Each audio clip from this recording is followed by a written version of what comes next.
Welcome to another episode of The Brand Called You, a podcast and podcast show that brings you leadership lessons, knowledge, experience, and wisdom from hundreds of successful individuals from around the world.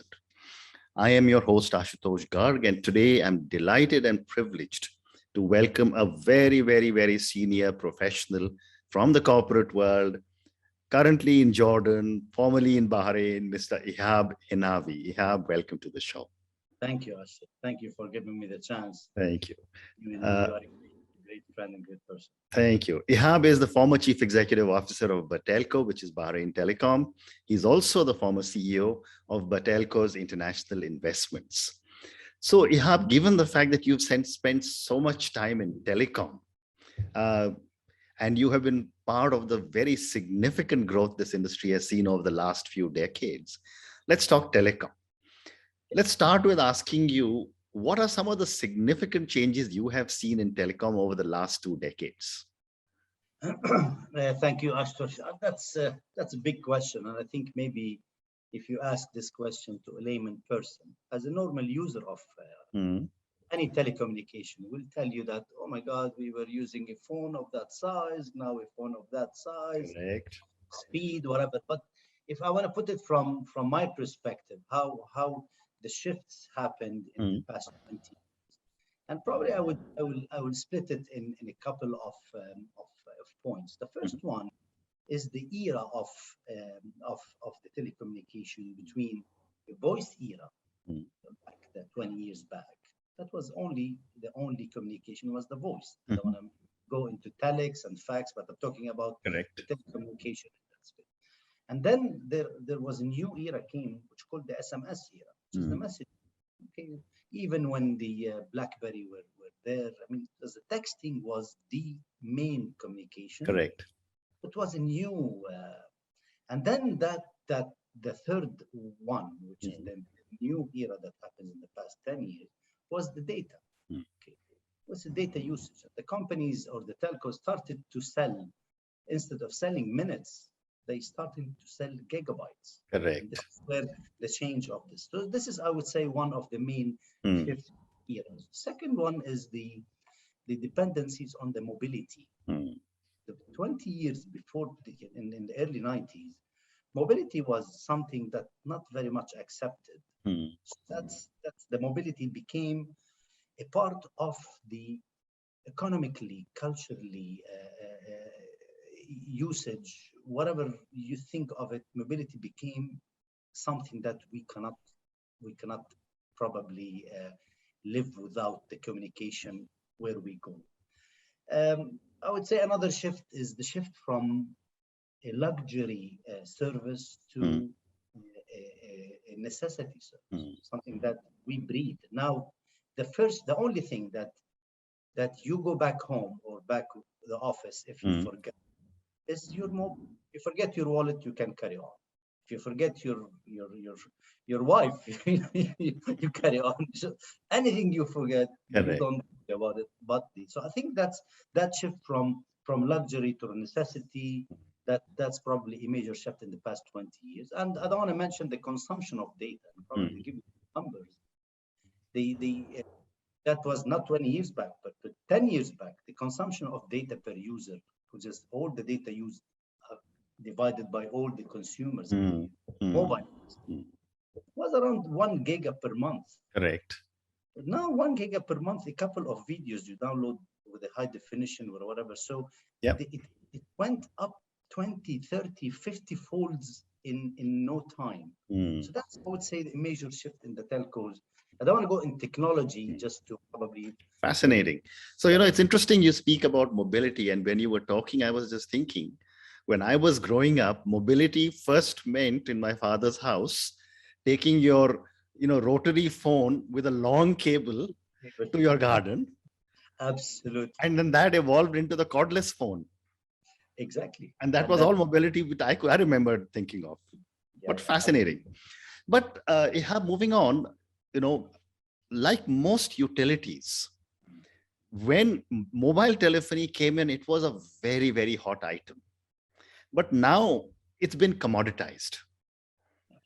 And as you said very correctly, from voice, it has graduated when gone to data and into entertainment and all kinds of personal devices.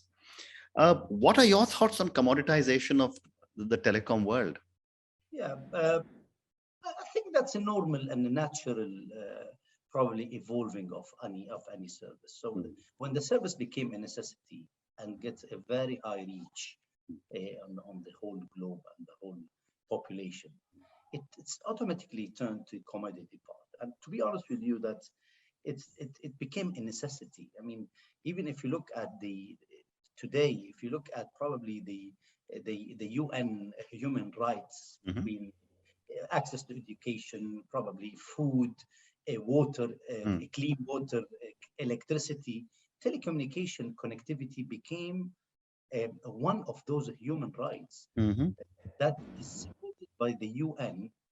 And the reason for that is because it solves other issues when it comes to education, when it comes to medical reach, when it comes to financial inclusion. So it became a commodity by nature of the reach and by nature of very high penetration on the globe. So I think that's a normal thing. That's a normal thing, is it? Interesting.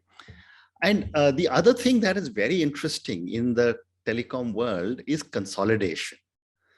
Yeah. I remember 20 years ago, there were dozens of operators in India. And I'm sure in virtually every country, everyone who had little money said, I can be in telecom.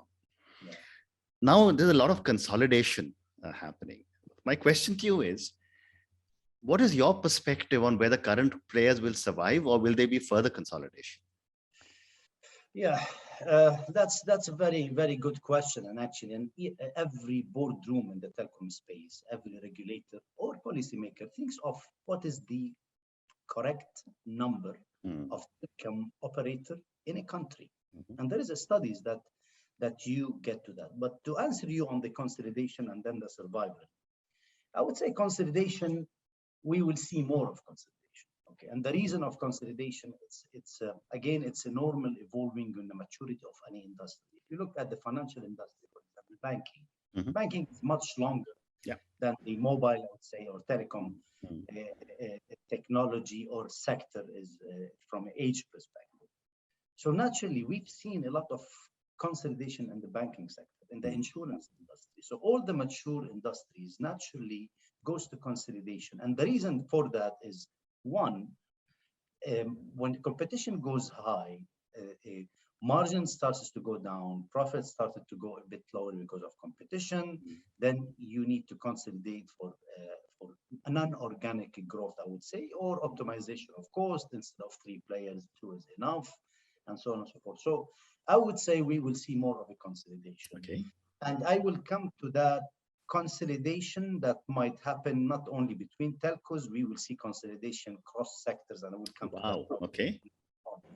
Just to answer the other question of the survival, I think they will survive. I don't see any reason for the telcos to go out of the business, because if you look at the whole ecosystem, looking at it holistically, between consumers, between corporate customers, between connectivity, cable business, between any consumer, even game developers, even app developers, startups, all of them, they need one common thing, which is strong infrastructure.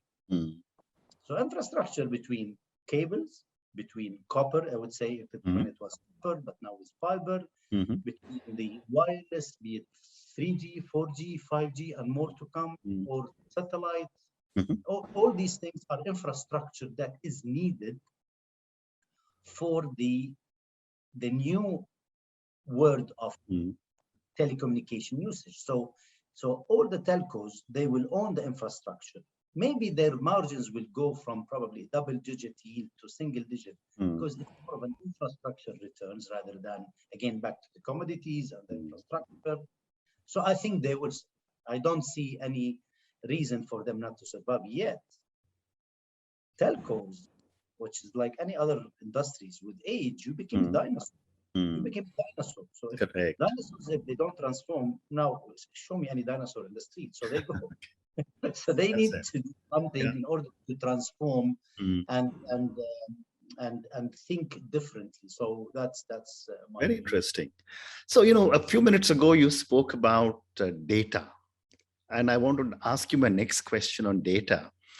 Uh, when I started working, and you know, in the 80s, when computers came to India, everything was being talked of in KB. Then it became MB. Now Yeah, GB is not enough, and now people are exactly. saying data is the new gold rush or the new oil. Yeah, yeah. I'd like to get your perspective on how you think a lot of this data that is being collected will be mined and used. I, I would say gold rush is underestimated, probably. Okay. I Okay. think it's going to be more than that. So the name of the game is data. Mm. Okay, so that's it's a given. And the reason for that is the more you know about your customer, Mhm. the more you understand the behavior, Mm. and not behavior and knowing the data, age and the male or female or sex. No, that became the old data. Correct. Data, Mm. the way you think, the way you behave, the Mm. way even consume, the Mm. way you eat, Mm. every single piece of data Mm. will be used, utilized, and monetized. Mm. And that's some people they say it's a bad thing Mm. on how you utilize the. And I will come to the data private protection or data Mm. protection of the consumer. Sure. We're not touching the privacy of that, but Mm. let's stay from the business perspective.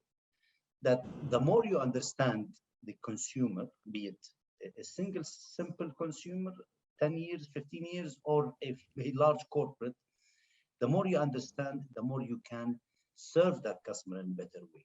It Mm. will a better way of living, a better life, better. So a lot of things, those data can be used or utilized. So I believe that every single data is has value. Mhm. The question is how we consolidate all these data, Mm. how we have an access to all these data. And this is Mm. where blockchain coming in. This is where the data mining, the data analytics, and this is the Mm. new, I would say, new streams of businesses, even in universities. Mm. Probably this is the highest number of jobs, I would say, opening in the world between data Correct. analytics. So Correct. I believe data will always be monetized and utilized. Mm. But the question is on the privacy, and I think Europe started, I think, probably on the data privacy regulations. Mhm. They were ahead of the rest of the world, and Mm. then the rest of the world started to follow them. Because some countries, I don't want to mention names of the countries, Mm. the issue of data privacy is not something that they really care Correct. about, Mm. like how Europe are doing. But now they are following because it Mm. became a must. So if you are a user of, for example, a, in a UK user of a mobile, Mhm. you roam in an X country that doesn't really worry about the Mhm. regulations. The operator is under Mm. threat or under pressure from the regulations in the UK. Mm. So I think it will find its way to get the consensus of the consumer Mm. in Mm. sharing the data, but it is the future. And actually, it's the Yes. present. Fantastic. So one more question to you relating to telecom before I move to the next segment. Given your vast experience, if you were sitting in front of a crystal ball now and thinking, where do I see telecom 5 years from now? I'd love to get your perspective. Oh, okay. That's probably when I would like to see it, when I would see it. Where you would see it. Okay. Okay, it's better because that's Yeah. different. Actually, I would see it. By the way, it depends on the countries. Mhm. Some countries they are really ahead of the curve than Correct. the others. Yeah. But whatever I'm gonna thinking of how it will look like. We're talking about an advanced countries Sure. that they are ahead, not the ones that they are. No, advanced countries, absolutely right. Advanced. So I would say that everything will be on the cloud. Everything will be connected to the 5G. The IoT, or the Internet of Things, will be everywhere. In anything we do, from any device, any feature, anything in our lives, it will be totally connected in a way or another, and monitored, which will enhance the quality of life, from efficiency, from probably customer experience. Okay, we'll come to the social part, because the social part will go down when you have too much of the main, which is something different. And remember, probably 20 years back, I was talking to an old guy. I don't know if he's still alive, but was guru back then in the telecoms. He was telling me, everything will have electricity or power, even low voltage or battery, anything will be connected to the amazing. Anything. So I said, how come? I mean, everything will be connected. So I think everything will be connected. We will see cars, of course, without drivers. We will see a better, I would say, medical system, health system. Efficiency will go higher. I would say less carbon, probably, because of the automation in the industrial part. So I think we will see a better world in those countries. Fascinating. So now let me move to your other role, which you have held as the former CEO of Batelco's international investments. I'd love to get your perspective on what were your considerations to make such investments. Okay, let me give you a quick. The reason when I was as Group CEO of Batelco and in charge of all the operations of it worldwide, the main reason the main reason of the expansion of Batelco, and it was started before my time, and just to be very blunt and to the point. The reason was that Batelco was in a small, lovely country called Bahrain, and a population of 1.5 million. So the scalability of that market has a limitation from the population, not from ambitious of the leadership and the advancement of the country, which is really, I love that country.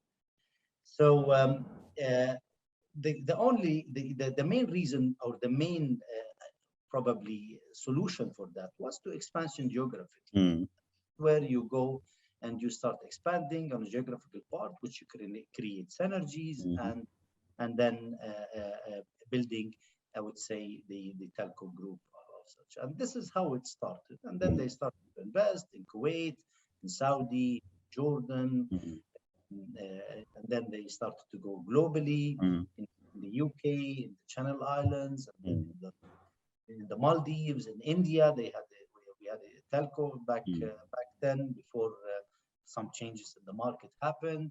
So the expansion was for a reason. What's the consideration of, to answer the question, in the investment? And this is where I carried on when I took over. We were trying to acquire companies that has, I would say, a higher maturity digital index, where it can help the group to grow their digital capabilities.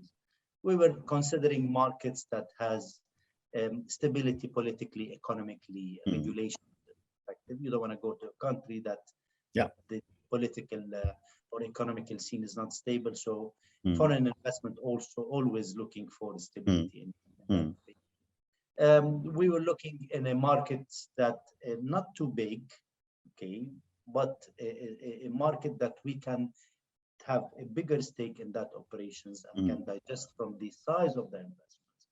So we're looking more of islands rather than a massive countries in order for us to have the consolidation on that part. That was the direction, and then the direction going into investing in the non-telco space. And this is all every telco started to think to invest outside of that. Right.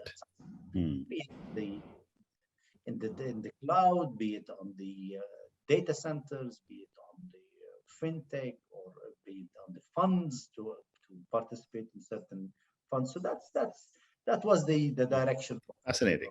Fascinating. So we have time for one more question. And I'm trying to decide what to ask you, but I'm going to ask you this question because, you have been a global CEO. You've run businesses across markets. You've led investments across markets. My question to you is, what are the most important qualities a CEO running a global business must have? Oh, that's I will go with the first one, that he has to be a human being, a good heart, good human. Okay. That's a must to have. The second one, I would say, if you running a multicultural, you need to accept cultures. So you cannot just put yourself in one culture that or you are living in, and you go and operate in other in different cultures. And we've seen totally different cultures between two extremes. Correct. So that person has to have a lot of a culture acceptance, I would say. Third one, I would say, has to be very persistent. And this is where you want to be persistent to make your goals achieved. And you cannot know for an answer. You need to keep pushing. I would say also resilience. Okay. So you need to be more of resilient, persistent. That's I would say the qualities of a CEO. Wonderful. So one more question now, and this is about the young generation who has entered our workforce, the millennials and the Gen Zs. You must have worked with many generations of people, and like me, over the last 40 odd years, multiple people, but the younger people today are completely different. They have taken on this world and will probably change it from my generation who's left a mess. I'd love to get your perspective on what is it like to manage the millennials and the Gen Zs? To be honest with you, they are dictating the way we do business now. I mean, they are the clients. And always I say, use this example that average age of boardrooms is around 65 years. And average age of the management executives is around the 45 years. And the clients, they are average age of 15. Wow. Decision making happens 70 years or 65, managed by 45, the client is 15. So if you don't understand the way they think, the way they behave, doesn't mean that you're not a consumer or not a consumer. We are. But the change happened from that generation. And we used to do, a thinking tank, brainstorming sessions. We bring kids to the boardrooms. Okay. And people, they were laughing at us. You're bringing kids to those kids, they are paying your salary, my friend. I mean, this is the way they behave. And to be honest with you, I remember in one of the sessions, when one of the kids, we were asking him about Facebook, and the answer said, "What? Facebook? You're still using Facebook?" So and nothing wrong with the Facebook. I mean, they changed the word, but now with the new generation, they barely. It became for the old people, and that's why they are now transforming and thinking of the second step or the second phase of their life. And Mark Zuckerberg, I mean, doing a major change. But so I believe those the new generations and more to come. And I remember when if any 20 or 15 years back, if any family give a mobile to their kids, if they are less than or younger than 12 years old, they are correct. Now if it's 4 years old, it's very nice. I know. So I think they're dictating our way of thinking as the corporate people, how to prepare the services for them. Phenomenal. Phenomenal. Ihab, on that note, thank you so much. It has been such a privilege speaking to you. Thank you for talking at such length and so much depth about what's happening in the world of telecom. Thank you for looking into your crystal ball and telling us what to expect or where we think developed countries will go. And thank you for all that you are doing. So good luck and thank you again. Thank you so much, Ashish. It's really a pleasure, and wish you all the best. Please keep doing what you're doing. Thank you. Thank you for listening to the Brand Called You videocast and podcast, a platform that brings you knowledge, experience, and wisdom of hundreds of successful individuals from around the world. Do visit our website www.tbcy.in to watch and listen to the stories of many more individuals. You can also follow us on YouTube, Facebook, Instagram, and Twitter. Just search for the Brand Called You.